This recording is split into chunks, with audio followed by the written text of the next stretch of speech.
कोरियामा यस्तो ठाउँ पनि रहेछ। घुम्दै जाँदा यो सब भयो जो मैले सोचेको पनि थिएन।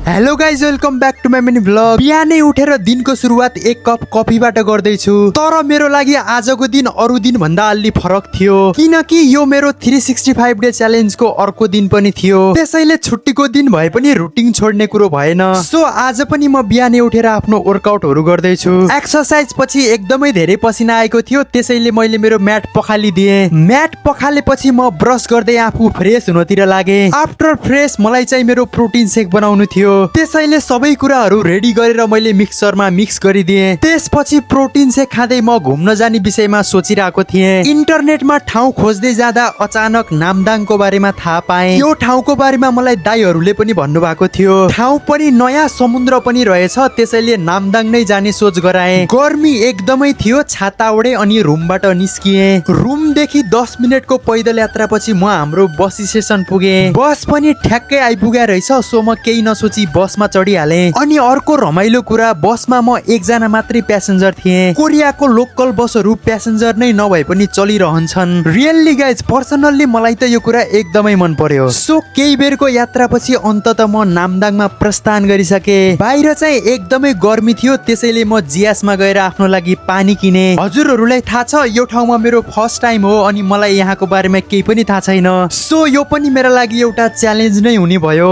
मेरो चाहिँ यो ठाउँमा फर्स्ट टाइम हो अनि फर्स्ट टाइममा म एक्लै आइदिएको छु क्या। एक्लै छु होइन, अब हेरौँ कतिको रमाइलो हुन्छ होइन।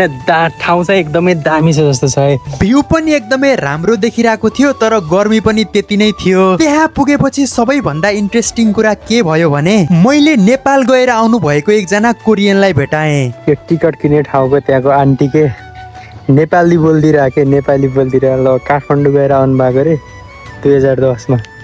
अनि नेपाली बोल्दै हुनुहुन्थ्यो। कहाँ बस्छौ नेपालमा, अनि कहिले आएको, यता सोधिदिनु भएको। भिडियो बनाउँछु भनेको नाइ हुँदैन अरे।